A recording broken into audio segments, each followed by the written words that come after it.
Assalamualaikum warahmatullahi wabarakatuh. Alhamdulillahirobbilalamin. Kaum muslimin wal muslimat, bangsa dan setanah air yang saya hormati.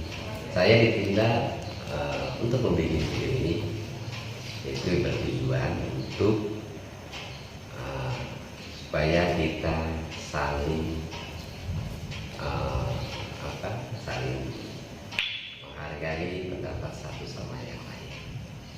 Dan kita sangat tidak bijaksana ketika ada orang melakukan amal yang salah, kita salahkan.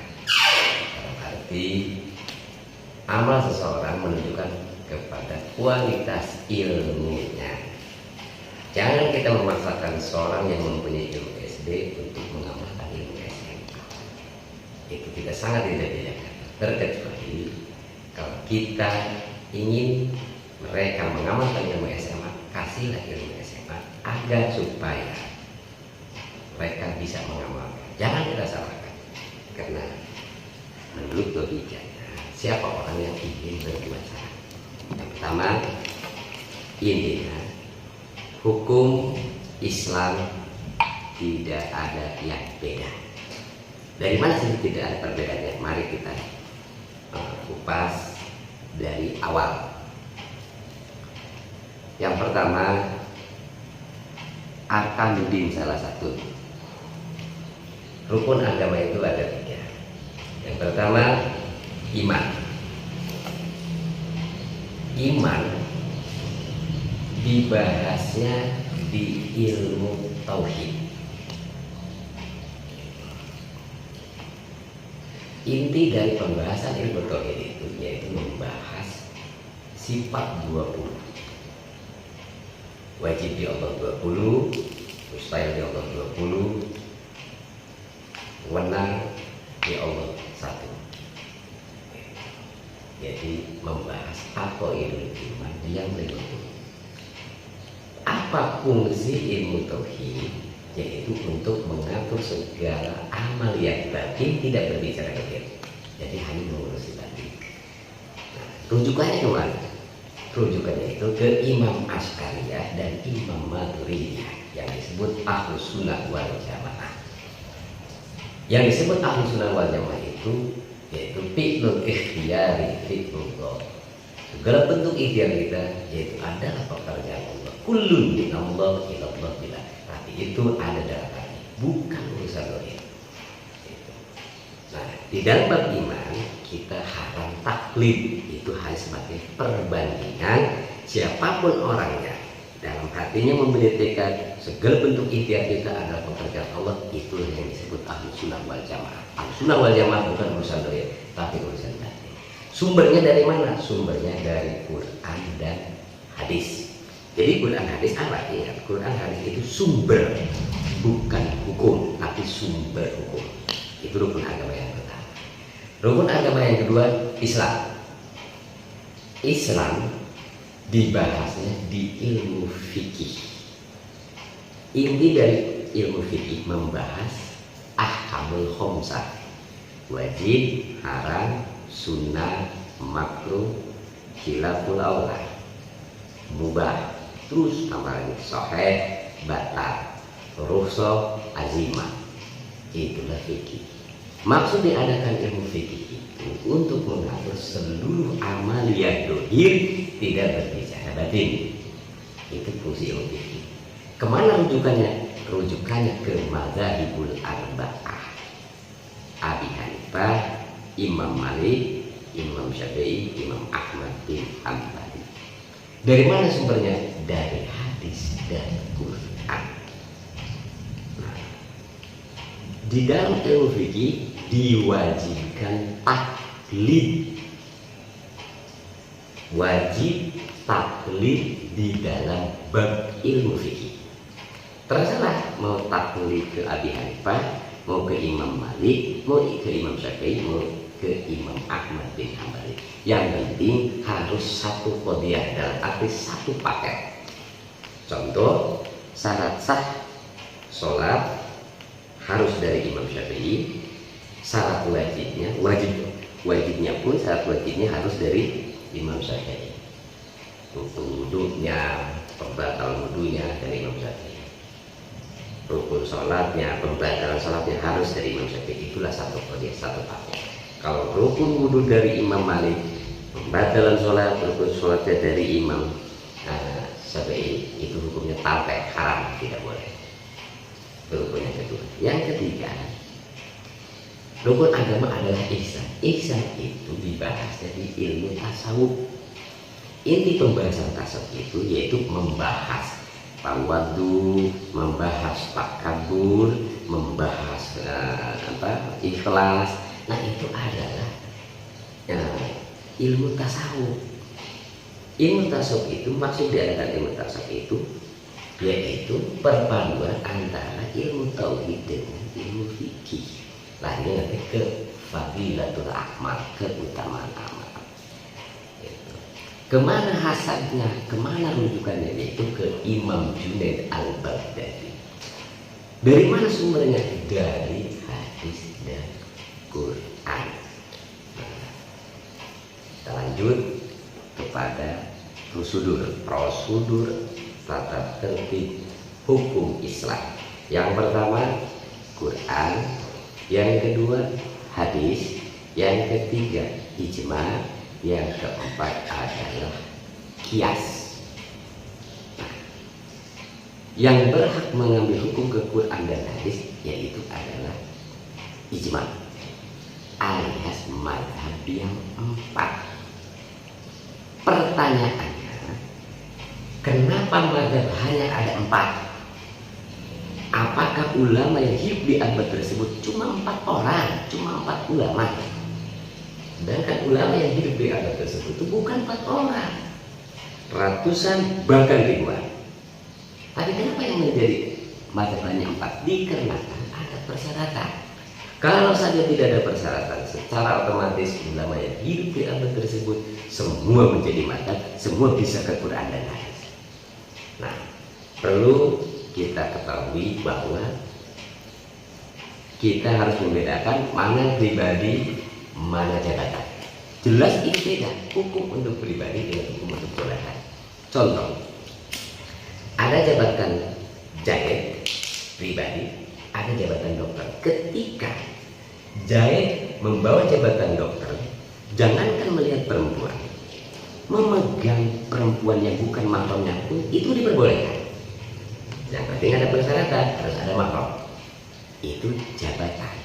Tapi ketika pribadi, bukan tugas atas nama dokter, memegang perempuan yang bukan mahramnya, itu diharamkan. Itulah bentuk salah satu perbedaan antara hukum untuk pribadi dengan hukum untuk jabatan. Begitu juga Imam Syafi'i dengan kita secara pribadi, Imam Syafi'i Islam balik belakang. Begitu juga kita Islam balik belakang. Tapi Imam Syafi'i mempunyai jabatan mujtahid mutlak alias madhab. Nah, jabatan kita dengan Imam Syafi'i beda, jelas beda. Nah, perlu kita ketahui bahwa jabatan itu di dalam ulama, dalam prosedur hukum Islam, pertama mujtahid mutlak, alias madhab, yaitu madhab yang 4. Yang kedua jabatan mujtahid madhab. Yang ketiga jabatan mujtahid fatwa. Yang keempat jabatan faqih. Yang kelima jabatan nakil. Yang keenam sekarang itu adalah ulama yang hidup di zaman sekarang, yaitu adalah jabatannya muqallid. Pertanyaan saya, dari mulai mujtahid mutlak sampai muqallid, apakah tidak ada persyaratan? Seluruhnya ada persyaratan.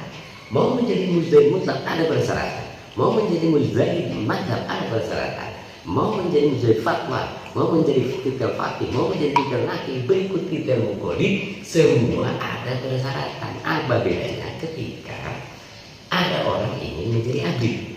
Salah satu persyaratannya, contoh, umurnya tidak boleh lebih daripada 23 tahun. Nah, itu salah satu persyaratan. Kalau saja tidak ada persyaratan, jelas pasti nanti kakek-kakek itu bisa jadi abdi. Begitu juga anak kecil bisa jadi abdi.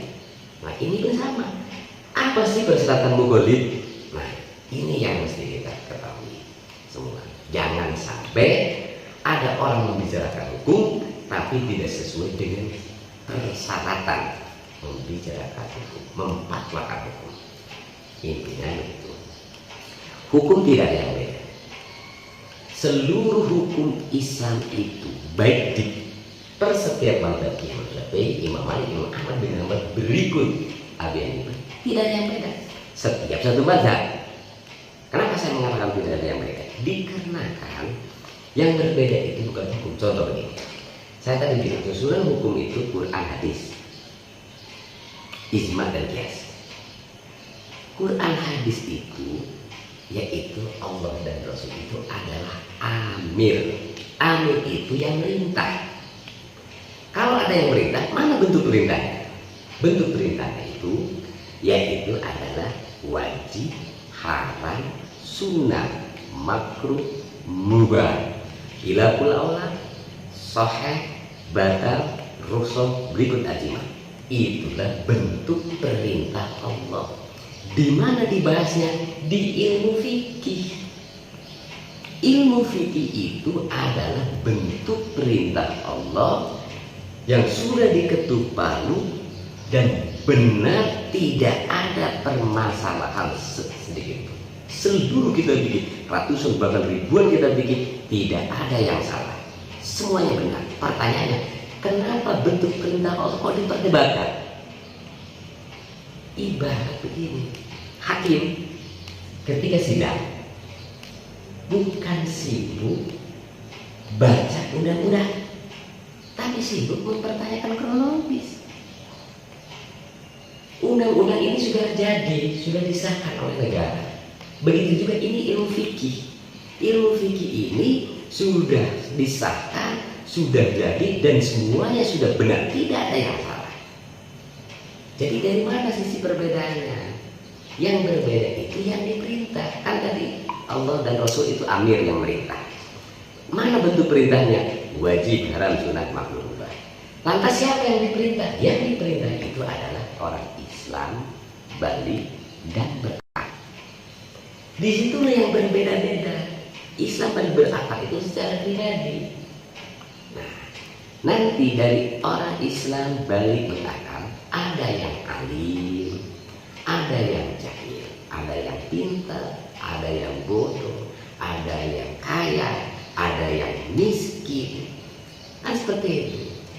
Ada pribadinya, ada jabatannya, ada yang buta, ada yang bisa melihat, ada yang cacat, ada yang normal. Nah, disitulah yang berbeda-beda. Bukan bentuk perintahnya. Makanya timbul perdebatan permasalahan hukum Islam, yaitu kita memperdebatkan bentuk perintah. Awas, kita fikih itu adalah bentuk perintah Allah dan Rasul, hasil daripada ijtihad para mujtahid mutlak ya ke Quran dan hadis, jadilah fikih. Ribuan kita fikih. Pengarangnya dari mulai titel nakil, naik ke fakih, naik ke mujtahid fatwa, naik ke mujtahid mazhab, naik ke Imam Syafi'i mujtahid mutlak, itu kita fikih sudah benar semua. Tidak ada yang salah, tidak mesti kita perdebatkan. Yang mesti kita musyawarahkan itu adalah bentuk yang diperintah, bukan bentuk perintah. Apa bedanya ketika hakim sidang? Bukan hakim ketika sidang sibuk baca undang-undang. Tanya dulu kronologisnya seperti apa kejadiannya, bagaimana kejadiannya bisa seperti ini, apa yang Anda lakukan, apakah keinginan Anda sendiri, apa karena Anda berencana, apakah Anda diintervensi, kan seperti itu. Setelah itu barulah rujukannya nih menurut pasal sekian sekian, seperti itu. Kan dalam negara pun ada penyidikan. Kalau dalam hukum agama, menurut kaidah kuliah dan kaidah juz'iyah, kaidah kuliah itu adalah usul fikih. Kaidah juz'iyah itu adalah kaidah fi khususil madhab, khusus di mata Imam Syafi'i. Negara ibaratnya penyelidikan dan penyidikan, seperti itu. Setelah selesai penyelidikan dan penyidikan, baru diajukan ke kejaksaan. Jaksa pun sama, dia akan memeriksa apakah sudah lengkap berkas penyelidikan dan penyidikannya. Setelah lengkap penyelidikan dan penyidikan baru disebut SP21.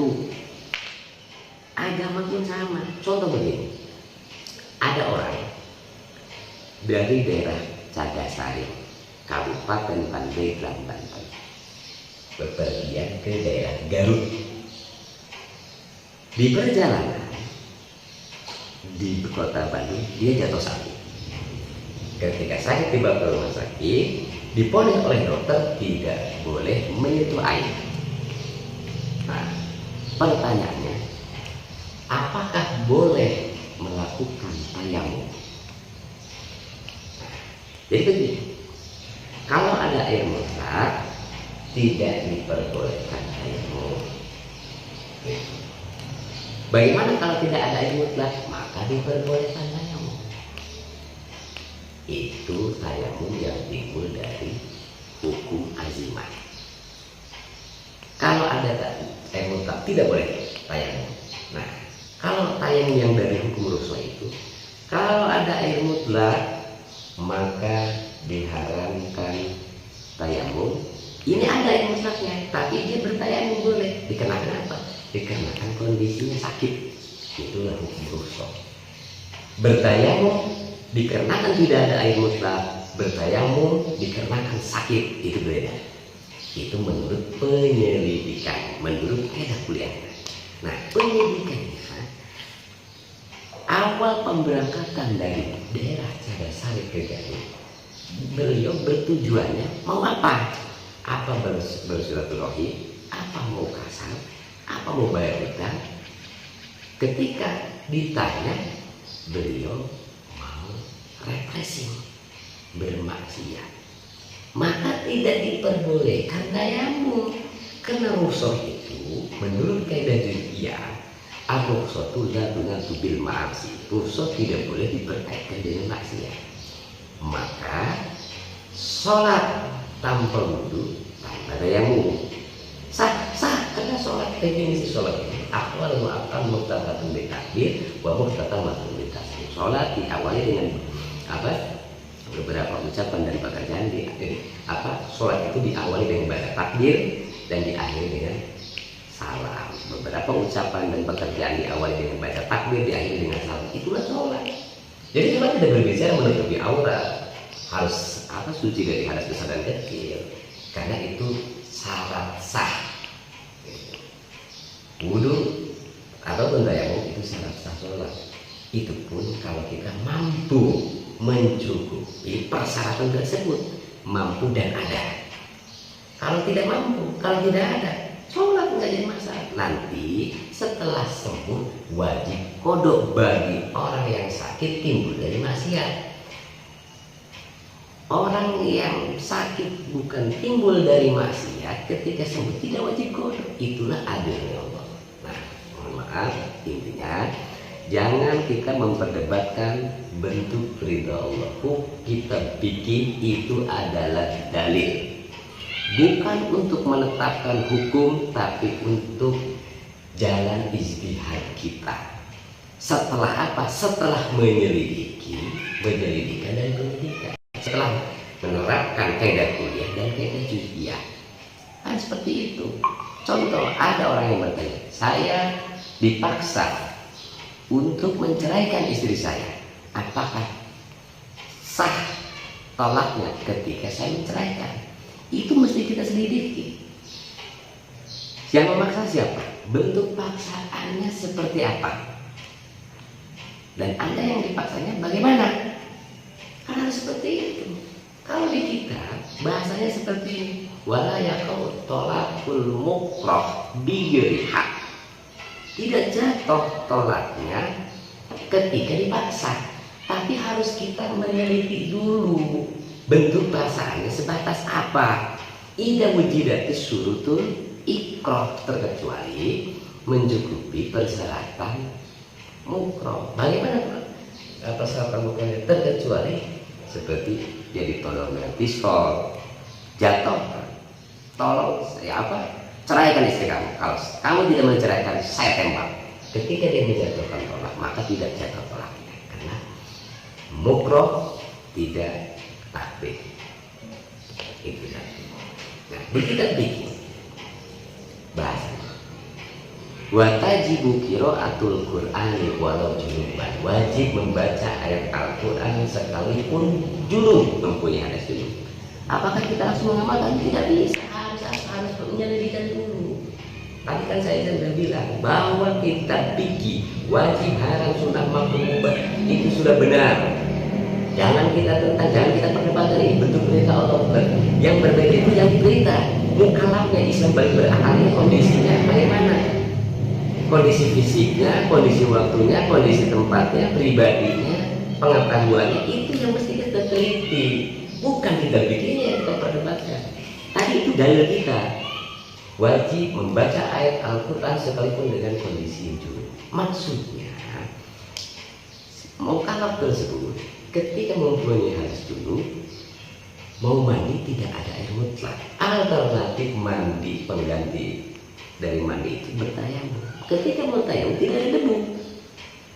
Setelah itu masuklah waktu sholat, maka dia sholat tanpa wudhu dan tanpa tayamum. Berikut dia punya hadas besar. Di dalam sholat ada salah satu rukun, yaitu baca Fatihah. Maksudnya orang yang junub ketika sholat wajib membaca Fatihah, karena Fatihah adalah jumlah dari ayat Quran. Seperti itu kondisinya. Kondisi orang yang punya hadas besar, tidak ada air mutlak dan tidak ada debu. Tapi jangan disamakan dengan mukallaf yang punya hadas besar mempunyai air mutlak. Kalau kondisi mukallaf punya hadas besar lantas dia tidak mandi langsung sholat, batal, tidak bisa. Jangan disamakan antara mukallaf Islam balik berakal yang tidak punya air mutlak dan Islam balik berakal yang mempunyai air mutlak, itu jangan disamakan. Yang berbeda itu kondisional dan situasional, bukan hukumnya. Nanti kan di kitab yang lain haram membaca ayat Al-Quran ketika mempunyai hadas junub. Itu benar, kita pilih semuanya benar, tidak ada yang salah. Jangan kita perdebatkan. Contoh sekarang masalah corona. Itu intinya isbatul fatwa ala sabil infirad la ala sabil jami. Penetapan hukum itu harus perorangan, bukan untuk umum, untuk semua. Hakim pun tidak pernah memvonis ratusan orang, per satu orang. Nah, bagaimana teliti kondisi fisiknya, pengetahuannya, visi pengetahuannya dan sebagainya, psikologisnya harus kita teliti. Begitu juga tempat. Di Jakarta kondisinya zonanya zona merah, terapan aturan seperti itu benar. Hukum untuk daerah zona merah jangan disamakan dengan zona yang hijau. Li'anal amkinata tahtalifu fi masailah, karena tempat itu berbeda-beda masalahnya. Wa kullu ma yahtalifu fi masailihi yahtalifu fi hukmihi bi illatin fi dalikal makan. Ketika berbeda-beda tempat, otomatis berbeda-beda masalah. Berikut berbeda-beda elat. Yang dimaksud elat di situ adalah berbeda kondisional dan situasional. Awas, hukum tidak ada yang beda, semua sama. Ayo kita bareng-bareng, kita harus bersatu bahwa hukum Islam tidak ada yang beda, semua benar. Jangan kita memperdebatkan. Kita pikir semua benar. Itu isi kandungan Quran dan hadis.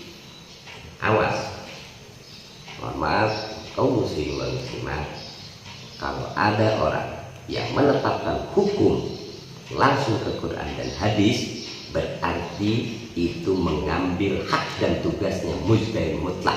Contoh di kabupaten pertama, jabatan tertinggi sekda, sekretaris daerah. Ada lagi jabatan asda 1, asda 2, asda 3.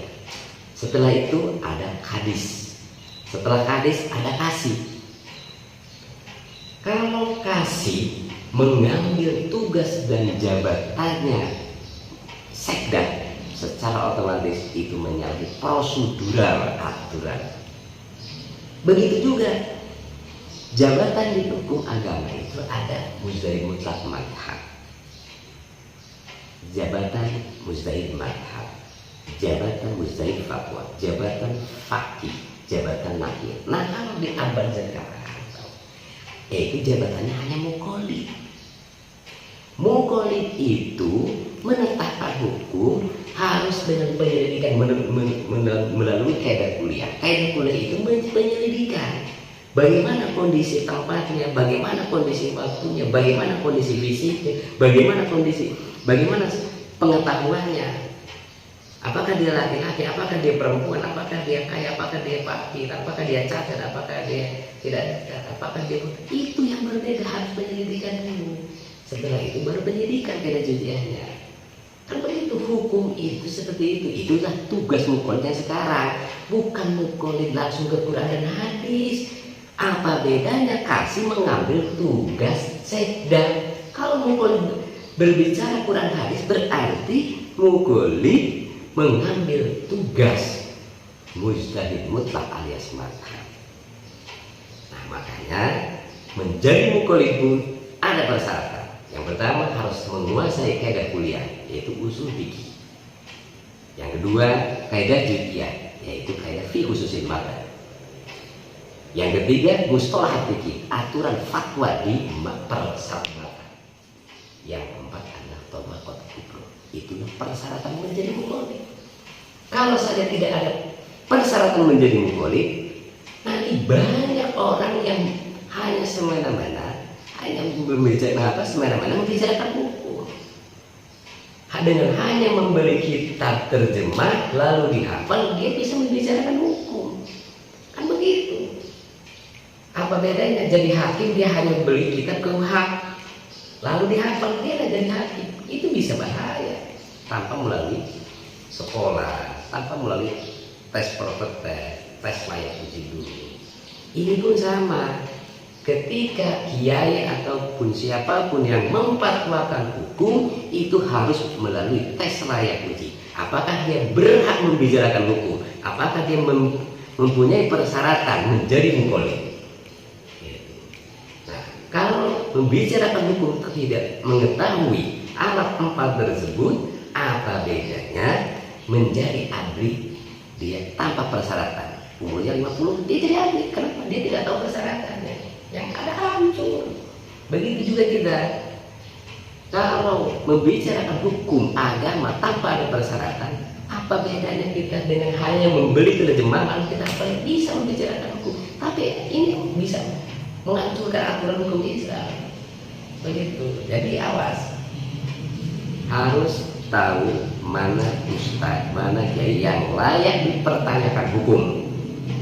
Bukan hanya ketika ditanya lalu kiai buka kitab fikih.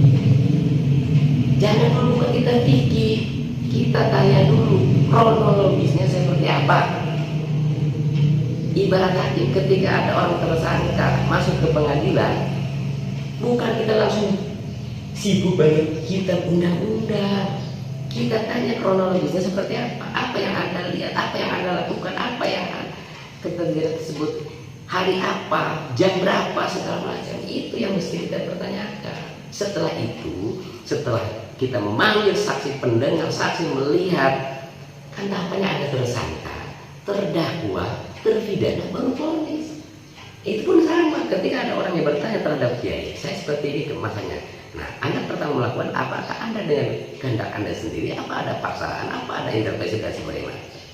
Nah, setelah kita tahu sejarah kronologis dari awal, baru istihadnya, jalan istihadnya tuh di kitab fikih anu, soibah anu, bunyinya seperti ini.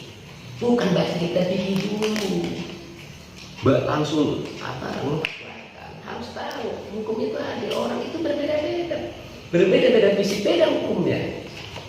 Contoh, Islam balik berakal, lelaki berdomisili sehat wajib mendirikan Jumat. Islam balik berakal, lelaki berdomisili sehat tidak wajib Jumat. Bagi siapa? Bagi yang buta. Jadi bukan, jangan dilihat wajib dan mubahnya. Berarti ini bukan wajib dan mubah yang beda, tapi yang diperintahnya. Mukallaf yang buta dan mukallaf yang bisa melihat, kan begitu. Jadi kita pikir itu benar semua. Kalau ada kiai atau ustaz memperdebatkan kita pikir yang kitab A, yang kiai A membaca kitab kalangan contoh Ibnu Hajar, yang kiai B membaca kalangan Imam Romli, ribut. Apa yang mesti kita berdebat? Semua tahu benar. Jangan dilihat sisi bentuk perintahnya. Yang diperiksa itu adalah yang diperintah. Yang berbeda-beda itu adalah yang diperintah. Contoh, Rasulullah ketika turun ayat itu dikarenakan ada asbab nuzulnya. Terjadi dulu. Ada sesuatu terjadi di Rasul. Rasul membutuhkan ayat tersebut, maka turunlah ayat tersebut. Begitu juga kita. Jangan kitab dulu, jangan hukum dulu, tanya dulu sahabat-sahabatnya ini gimana, bagaimana dia bisa melakukan hal seperti ini. Cari tahu dari awal semua kejadian tersebut. Setelah itu kita tahu asbab nuzulnya ini, kitab yang ini terhadap si mukallaf yang ini dikarenakan sesuai dengan kejadian yang dialami. Begitu. Jadi saya sangat prihatin melihat situasional dan kondisional saat ini.